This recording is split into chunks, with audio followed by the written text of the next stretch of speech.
তোর কোনো কথাই আমি শুনবো না। ওসব শিক্ষিত চালাক মেয়ে ছেলে দিয়ে ঘর সংসার হয় না। তাই ঠিক করেছি, তোর জন্য একটা অল্প শিক্ষিত বোকাশোকা বউই খুঁজে আনবো আমি। তোমার যা মন চায় তাই করো। ভেবেছিলাম এক সুন্দরী আর বুদ্ধিমতী মেয়ে আমার বউ হবে। তোমার যন্ত্রণায় আমার এই ইচ্ছাটাও পূরণ হবে না। আমি আর কিছু বলবো না তোমাকে। হয়তো পরে দেখা যাবে তোমার যন্ত্রণায় আমরা আর সুখে থাকতে পারছি না। এই তো লক্ষ্মী ছেলে আমার, এতক্ষণে মায়ের কথা বুঝতে পেরেছিস। আমার মনের মতো একটা মেয়ে পছন্দ করে রেখেছি তোর জন্য। কদিন পরই তোদের বিয়ে দিয়ে দিব। রবির সাথে তার মার পছন্দ করা মেয়ের বিয়ে হয়ে গেল কয়েকদিনের মাঝেই। নতুন বউ তাদের জন্য পায়েস রেঁধে আনলো। এই নিন মা, আপনার পায়েস অনেক পছন্দ বলে খুব শখ করে রেঁধেছি। আপনি একটু খেয়ে বলুন কেমন হয়েছে। তুমি এত ভালোবেসে রেঁধেছো যেহেতু ভালোই হবে।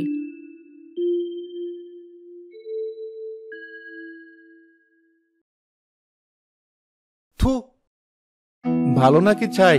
একটুখানি খেয়ে মনে হলো বিষ খেয়েছি। ওভাবে বলছো কেন? আমি যে অনেক ভালো রাঁধি সেটা সবাই জানে।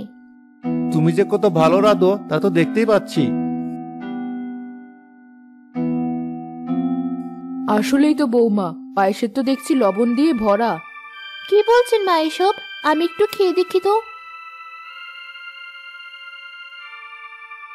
ও মা, তাই তো দেখছি। এত বড় ভুল আমার দ্বারা কিভাবে সম্ভব হলো?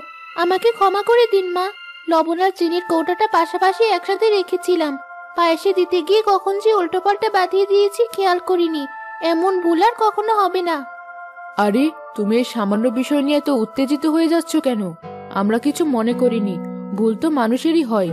আপনারা অনেক দয়ালু মা। আমি কথা দিচ্ছি, এরপর আপনাদেরকে খুব মজার পায়েস রেঁধে খাওয়াবো। ঠিক আছে, ঠিক আছে। শোনো, আমি আজ কাজের জন্য সারাদিন বাইরে থাকবো। তুমি মায়ের সব কথা শুনবে। মা যা যা বলবে তাই করবে। ঠিক আছে, তুমি কোনো চিন্তা করো না। আমি একদম অক্ষরে অক্ষরে মায়ের সব কথা পালন করব। বৌমা, রবি কি চলে গেছে? জি মা, ও কিছুক্ষণ আগেই বের হয়ে গেছে। শোনো বৌমা, আমি তোমাদের জন্য নতুন একটা কাঁথা সেলাই করতে বসেছি। কাঁথাটা সেলাই করা শেষে আমি একটু ঘুমোবো। তুমি ততক্ষণে ঘরের সব কাজ সামলাতে পারবে না? জি মা, পারবো। আপনি শুধু বলুন কি কি করতে হবে।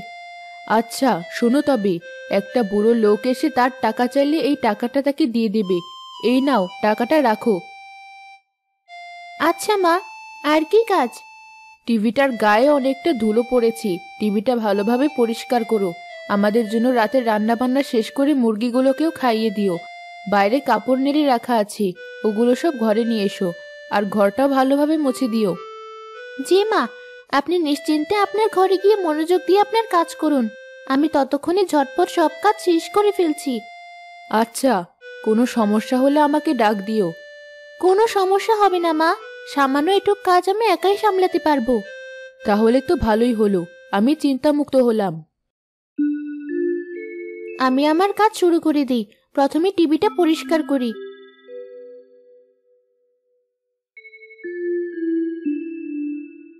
কিন্তু টিভিটা তো বেশ ভালোই ময়লা হয়েছে।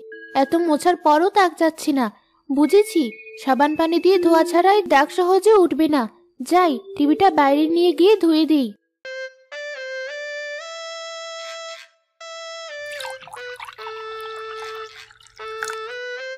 মা, আমাকে কিছু দিয়ে সাহায্য করবে?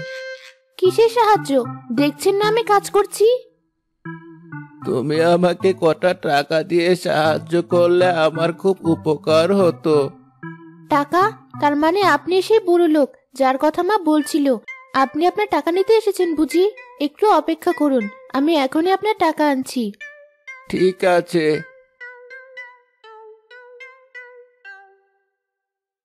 মেয়েটা আমার কিসের টাকার কথা বললো কিছুই বুঝলাম না। এই নিন আপনার টাকা। এত টাকা? এত টাকা দিতে হবে না আমাকে। সামান্য কিছু টাকা হলেই চলবে আমার। আরে রাখুন তো, ভদ্রতা দেখাতে গিয়ে আপনার টাকা আপনি নেবেন না। মা আপনাকে দিতে বলেছে এই টাকা। সৃষ্টিকর্তা তোমার মা আর তোমাদের ভালো করুক। আমি চলি। এই টাকা দিয়ে অনেকদিন ভিক্ষা না করেই চলতে পারবো।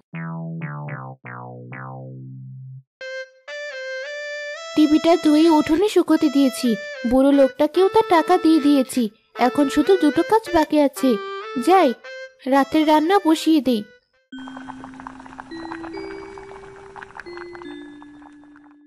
রবির বউ রাতের রান্না বান্না শেষ করে যেই তার ঘরে ফিরতে গেল, তখনই তার মাথায় একটা চিন্তা আসলো। মা তো বলেছিল রাতের রান্না শেষ করে মুরগিগুলোকে খেতে দিতে। তার মানে এমন তো নয় যে মা আমাকে মুরগির জন্য এসব রাঁধতে বলেছে। কিন্তু তাহলে আমরা কি খাবো রাতে? বৌমা, সব কাজ ঠিকঠাক মতো হচ্ছে তো? তোমার কোনো কিছু জানার না থাকলে আমি এখন ঘুমোবো। না থাক, এখন আর মাকে কিছু বলে মায়ের ঘুমের ব্যাঘাত ঘটানো যাবে না। মা যা করতে বলেছে আমি তাই করব। হয়তো রবি রাতে আমাদের জন্য খাবার নিয়ে আসবে। এ বাড়ির মুরগিরা হয়তো একদিন ঘরে রান্না খায়। কি বৌমা, কিছু বলছো না যে? আমি আসবো তোমার কাছে। না মা, আপনার আসতে হবে না, আমি সব সামনে নিয়েছি।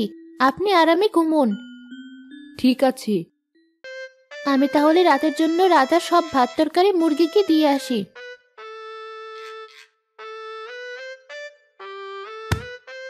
রবির বউ রাতের সব খাবার মুরগিকে দিয়ে আসার পর সাবান পানি দিয়ে ঘর মোছা শেষ করে উঠোনে একটু বসলো। কি ব্যাপার, ঘরের সব কাজকর্ম কেমন চলছে? ভেবেছিলাম আমার কাজ শেষ করতে করতে রাত হবে, কিন্তু তাড়াতাড়ি শেষ হয়ে গেল, বাড়ি চলে এলাম। খুব ভালো করেছো। এই দেখো, টিভিটা অনেক ময়লা হয়ে গিয়েছিল, তাই আমি ধুয়ে একদম পরিষ্কার করে দিয়েছি। এখন একদম ঝকঝকে নতুনের মতো লাগছে না? একই কাণ্ড করেছো তুমি? টিভি ধুয়ে দিয়েছো? হ্যাঁ, খুব ভালো কাজ করেছি না? আমার মাথা ঘুরছে, আমি একটু ঘরের ভিতর গিয়ে বলবো এখন। আহ কি হলো? তুমি ওভাবে উল্টো হয়ে পড়ে গেলে কেন? ঘরের মেঝে তো পিচ্ছিল হয়ে গেল কিভাবে? কি দিয়ে ঘর মুছেছো তুমি? কেন, সাবান পানি দিয়ে। আমাদেরকে মারার আর কোনো উপায় খুঁজে পেলে না তুমি? ছি ছি, ওভাবে বলছো কেন? আমি তোমাদেরকে কেন মারতে চাইবো? রবির গলার আওয়াজ শুনলাম বোধহয়। রবি, তুই এসেছিস? ওভাবে চিৎকার দিলি কেন? মা, তুমি সাবধানে এসো, নয়তো আমার মতো তুমিও পিছলে পড়বে। কেন পিছলে পড়বো কেন? ও মা, মেঝের এই অবস্থা কেন? তোমার গুণধর বৌমা সাবান পানি দিয়ে ঘর মুছেছে, তাই সাথে টিভিটাও ধুয়ে দিয়েছে। টিভিও ধুয়ে দিয়েছে? থাক, প্রথম প্রথম ঘরের কাজ করছে, তাই হয়তো মনের ভুলে ওসব করে ফেলেছে। বৌমা, তুমি রবিকে খেতে দাও, বাইরে থেকে এসেছে, খিদে পেয়েছে। কিন্তু মা, আমি তো আপনার কথা মতো রাতের জন্য সব রাজা খাবার মুরগিকে দিয়ে দিয়েছি। ভেবেছিলাম রবি হয়তো আমাদের জন্য খাবার আনবে। কিন্তু আমি কখন মুরগিকে আমাদের জন্য রাধা খাবার দিতে বললাম বৌমা? কেন, আপনিই তো বললেন রাতের খাবার রাধা শেষে মুরগিকে খেতে দিও। ওটা তো আমি বলেছিলাম রান্না বান্না শেষে মুরগিগুলোকে আলাদা করে খেতে দিও, আমাদের জন্য রাধা খাবারই তো আর দিয়ে দিতে বলিনি। সেটা আমি কিভাবে বুঝবো মা? সরাসরি বললেই পারতেন। আপনি যা করতে বলেছেন আমি তাই করেছি, আমাকে দোষ দিয়ে তো আর লাভ নেই। শুনেছ ওর কথা? এখন তোমার একটু হুঁশ হলো? চালাক মেয়ে দিয়ে নাকি সংসার হয় না, এখন বোকা মেয়ে দিয়ে খুব ভালো সংসার হচ্ছে বুঝি? আমি দেখছি তো বিষয়টা, তুই মাথা ঠান্ডা কর। কিভাবে মাথা ঠান্ডা করব? কাজকর্ম সেরে আসার পর বাড়ি এসে দেখি আমাদের টিভির এই অবস্থা। ঘরে ঢুকতে না ঢুকতে একটা আচার খেলাম, এখন আবার শুনছি ঘরে নাকি খাবারও নেই। আমার যে এখন কি পরিমাণে মেজাজ গরম হচ্ছে তোমাদের বলে বোঝাতে পারবো না।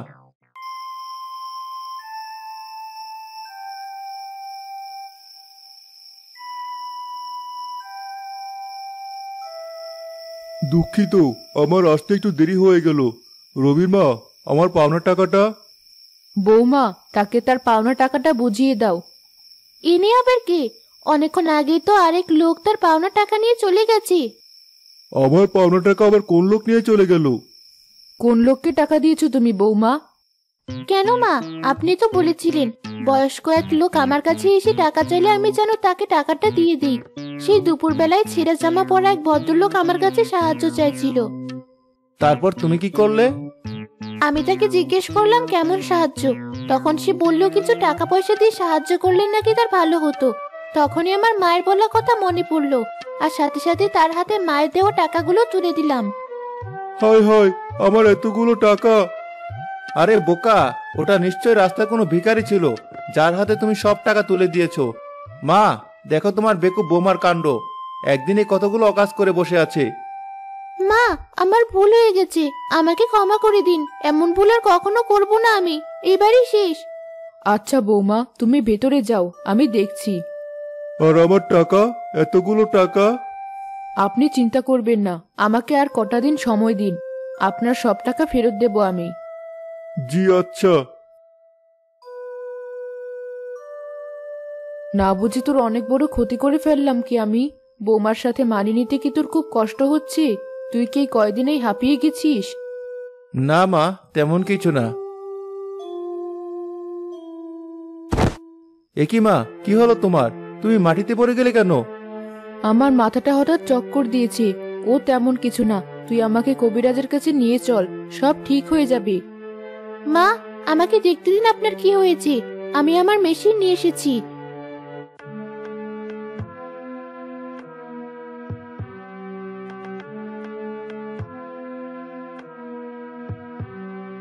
একি, আপনার প্রেশারটা একদম লো হয়ে গিয়েছে।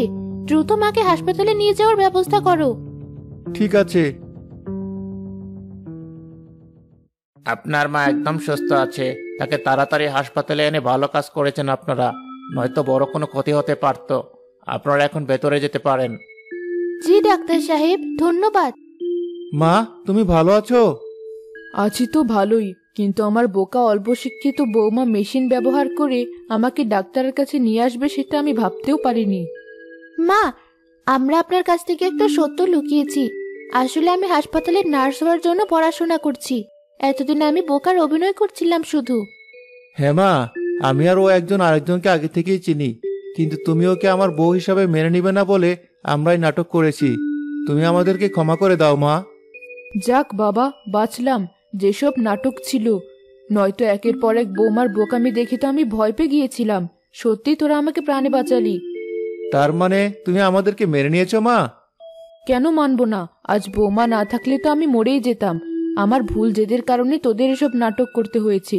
তোরা আমাকে ক্ষমা করে দে। মা হয়ে আপনি আমাদের কাছে ক্ষমা চাইবেন না। আর নাটক নয়, আপনি সুস্থ হয়ে উঠলে এবার আমরা সবাই মিলেমিশে একসাথে থাকবো।